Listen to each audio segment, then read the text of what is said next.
मतलब पाकिस्तान और यूएई के हालात ना कुछ ज़्यादा ही ख़राब होते जा रहे हैं। और मैं आपको बताता हूँ बेसिकली जो पाकिस्तान ने अचानक से यूएई का इतना बड़ा कर्ज़ा वापस देने का फ़ैसला किया है कि जस्ट आपको मैं इसकी एग्जांपल देता हूँ। पाकिस्तान 2019 से पीछे पड़ा हुआ है आईएमएफ के, ठीक है। और आईएमएफ का जो प्रोग्राम या आईएमएफ से जो कर्ज़ा मांगने की बातें हो रही है ना, ये कितना कर्ज़ा आईएमएफ दे रहा है वो सिर्फ $7 बिलियन है, ठीक है, 7 विद द बी। और पाकिस्तान जो है ना यूएई का कर्ज़ा एक महीने में 3.6 अप्रॉक्सीमेशन बी बिलियन, ठीक है ना, आधा पैसा समझें। जितना आईएमएफ से मांग रहे हैं उससे तकरीबन आधा पैसा यूएई को वापस करने वाला है। और आई थिंक पाकिस्तान ने इसकी तैयारी कर ली थी क्योंकि काफ़ी टाइम से पाकिस्तान को चीज़ें नज़र आना स्टार्ट हो गई थी, ठीक है ना। अब ये रिफ्ट बढ़ती क्यों जा रही है और इसमें स्टैंड्स क्या है, थोड़ी सी आप लोगों को मैं स्टोरीज बताऊंगा, ठीक है, ताकि आपको चीज़ें समझ में आएँ, थोड़ा सा कॉन्टेक्स्ट आपको समझ में आए कि जियो पॉलिटिक्स इस वक्त हो क्या रही है, ठीक है। तो इसमें आपको ना कुछ चीज़ें समझने की ज़रूरत है, ठीक है ना। दीज आर ओपिनियंस, ठीक है, यूएई की कोई अगेंस्ट चीज़ नहीं है। These are the historical things which I am presenting you in a simpler understandable manner, सही है ना। अब सिचुएशन समझेंगे, देखें यूएई इज़ अ कंट्री, ठीक है, UAE is a country which is build on tourism, सही है। और यूएई की जो इनिशियल बुनियाद रखी थी ना, वो किसने रखी थी पता है आपको, ठीक है। यूएई को एक ट्रांजिट हब बनाना, ठीक है ना। यूएई के अंदर जो स्पेसिफिकली जो सबसे इंपॉर्टेंट रियासत है उनकी, वो है दुबई, ठीक है ना। तो टेक्निकली जो ज़्यादा हम यूएई की बात करेंगे वो दुबई की बात कर रहे होंगे, सही है ना। अब सिचुएशन क्या है कि दुबई एक दुनिया का ट्रांजिट हब, यानी कि दुनिया में सबसे ज़्यादा कनेक्टिविटी वहाँ, पोर्ट्स वहाँ, सही। और दुनिया से ज़्यादा माल वहाँ पहुँचता है, दुनिया की फ़्लाइट्स वहाँ जाती हैं। अब कहानी क्या है कि जब दुबई ने इस चीज़ का ख्वाब देखा था ना, ठीक है ना, उस वक़्त जो कंट्री उसके साथ खड़ा था वो कौन था? या दैट वाज़ पाकिस्तान, ठीक है। और ट्रांज़िट हब बनने के लिए ना किसी चीज़ को सबसे ज़्यादा क्या ज़रूरत होती है कि एक सब लोग वहाँ से गुज़रें, वो थी एयरलाइंस, ठीक है। और उसके पास एक्सपर्टीज़ नहीं थी, किसके पास थी, किस मुस्लिम कंट्री के पास थी, ठीक है, दैट वाज़ पाकिस्तान, सही है।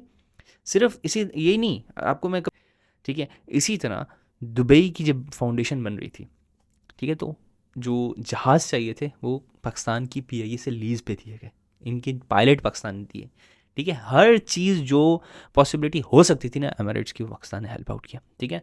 तो दुबई को दुबई बनाने में ना, तो अमूमन एक बात पाकिस्तान में कही जाती है कि कराची की लाश पे दुबई को बनाया गया, सही है, एंड दैट्स अ रियलिटी, ठीक है ना।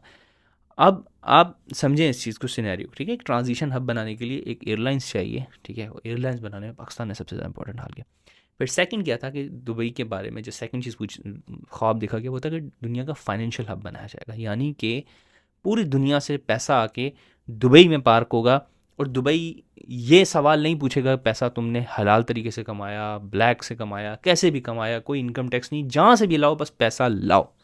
इस चीज़ की जो बुनियाद है वो किसने स्टार्ट की, शायद आपको ये बात नहीं पता। द पॉइंट इज़ कि जब 1970s के अंदर पाकिस्तान के दो टुकड़े हो गए, उसके बाद पाकिस्तान के अंदर एक ड्राइव स्टार्ट हुई, that was nationalisation of the Pakistan. वो क्या था कि आपको जो बड़ी बड़ी कंपनियां थी, जो बड़े कहा जा रहा था कि जी बड़े बड़े ख़ानदानों ने जो है पाकिस्तान की इंडस्ट्रीज़ पे कब्ज़ा कर लिया है, उनकी इंडस्ट्रीज़ को पकड़ के गवर्नमेंट ने अपने कब्जे में लेना शुरू कर दिया। दैट्स का नेशनलाइजेशन, यानी हुकूमत प्राइवेट इंडस्ट्री पे, प्राइवेट प्रॉपर्टी पे कब्जा कर ले, ठीक है। तो यहाँ से एक चीज़ समझ में आना स्टार्ट होगी पाकिस्तान के बड़े बड़े अमीर लोगों को कि भाई पाकिस्तान में सारा पैसा नहीं रखना, ठीक है। उनको एक ऐसा फाइनेंशियल हब चाहिए जहाँ पे उनका पैसा पड़ा हुआ हो और वो वहाँ जाके उसे एंजॉय कर सके, ठीक है।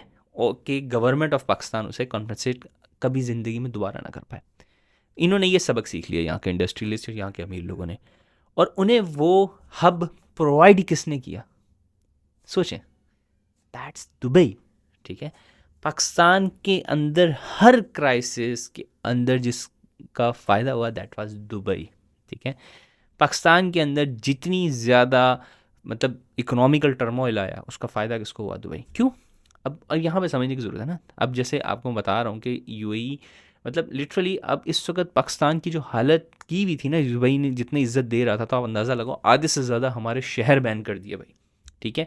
मैं आपको अपनी एग्जांपल, तो मेरा फ्रेंड है जो कि एक डॉक्टर है, ठीक है, उसने एक स्पेशलाइजेशन का एग्ज़ाम देना जो कि पाकिस्तान में उस वक्त अवेलेबल नहीं थी सीट, तो उसने दुबई की करा ली, चलो करीब ही है जाके देखे आ जाऊँगा।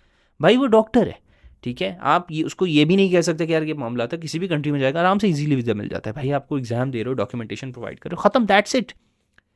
दुबई ने वीज़ा नहीं दिया भाई, एट द एंड वो ट्रांजिट वीज़ा पे गया कि भाई सिर्फ 24 घंटे या 48 आवर्स का होता है गालिबन, उस वीज़ा पे जाके वो एग्ज़ाम देकर आए।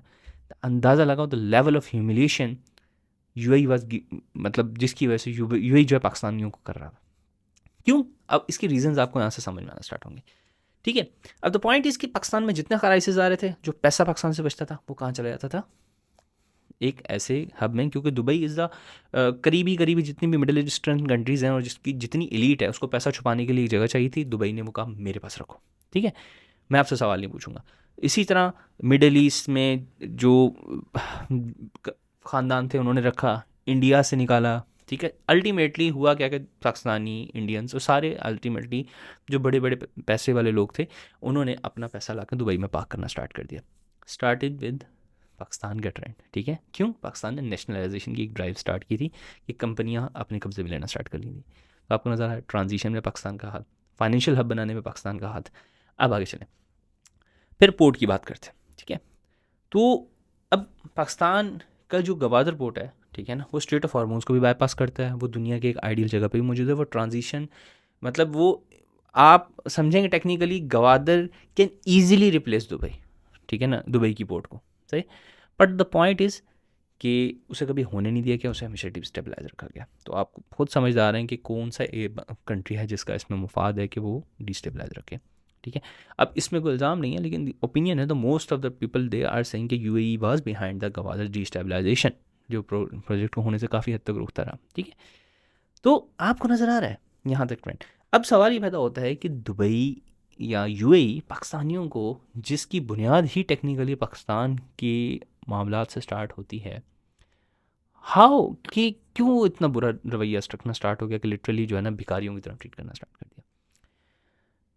और यहाँ पे ना एक चीज़ समझने की ज़रूरत है, पाकिस्तान की जो एलीट है या जो बड़े पॉलिटिकल लोग हैं या जो बड़े इंडस्ट्रियलिस्ट हैं, वो अपना पैसा कहाँ पार्क कर रहे हैं? वो दुबई में पार्क कर रहे हैं। ठीक है, पाकिस्तान के अंदर हालात ख़राब हो, कुछ भी हो, मिलिट्री डिक्टेटरशिप, गवर्नमेंट्स आए गवर्नमेंट जाए, कुछ भी हो रहा हो, तो technically the money is in Dubai.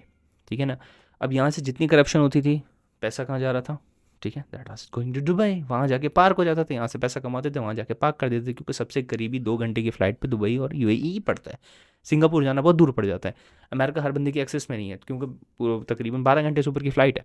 तो सबसे easiest ways was going to Dubai.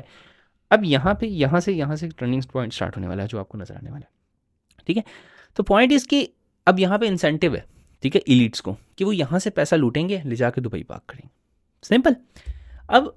अब ईरान ने, और कुछ हो ना होना, ये पूरा जो साइकिल चल रहा था ना, इसको तोड़ दिया। तो आप देखेंगे कि पाकिस्तान के हालात में बहुत बेहतरी आना स्टार्ट होगी फाइनेंशियल कंडीशन में। वाई?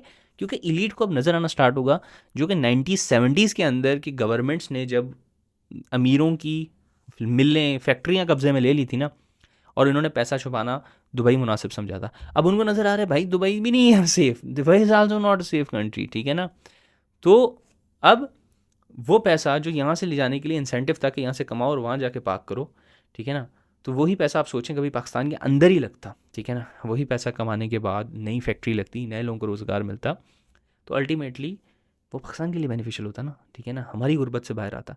और अब आप देखेंगे कि जो कैपिटल यहाँ से फ्लाई करके बाहर निकला है ना, उसमें काफ़ी हद तक कैपिटल वापस आना स्टार्ट होगा। अगर वापस आना नहीं स्टार्ट होता ना, कम से कम जो हमारी इलीट है, जो हमारे अमीर लोग हैं, उनको ये चीज़ ज़रूर समझ में आ जाएगी भाई कि अगर हमें फाइनेंशियली पैसा कमाना है तो वी हैव टू, मतलब इन्वेस्ट इन पाकिस्तान, क्योंकि अल्टीमेटली घूम फिर के पाकिस्तान ही सेफ़ रह गया है। ठीक है, मिडल ईस्ट को आपको पता है, जो एक छोटा सा कंट्री है जिसने पूरे मिडल ईस्ट का नक्शा अपने हाथ में रखा हुआ है, कभी कहीं भी अटैक कर देता है, कभी कहीं भी अटैक कर देता है। Nobody is gonna protect you from that. ठीक है, only nuclear deterrent can protect you. ठीक है ना, और कौन सा मुस्लिम कंट्री है जिसके पास न्यूक्लियर डेटोरेंट है? दैट्स पाकिस्तान। अल्टीमेटली उनको भी ये चीज़ समझ में आएगी, ठीक है भाई, अगर पैसा कमाना है, ये चीज़ें करनी हैं, तो अल्टीमेटली अपने ही मुल्क में लगा लो, वो बेहतर है।